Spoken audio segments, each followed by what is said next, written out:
Hello friends, તો આજે આપણે બનાવીશું બટાકાનું ઇન્સ્ટન્ટ કાચું. એના માટે મેં અહીં 500 ગ્રામ બટેકા લીધા છે ને તેની સામે 400 ગ્રામ લીલું લસણ લીધું છે અને 1 ચમચી લીલા મરચાંની પેસ્ટ ને 1 ચમચી મીઠું લઈ લીધું છે.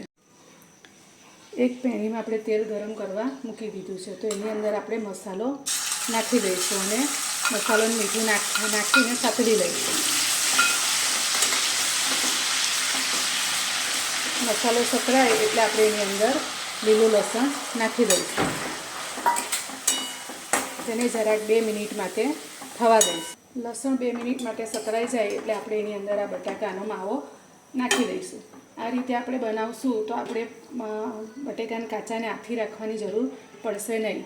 લસણનો ટેસ્ટ આપણા તેલ જે ગરમ કર્યું છે એમાં આવી જશે એટલે આપણું ઇન્સ્ટન્ટ બટેકાનું કાચું રેડી થઈ જશે.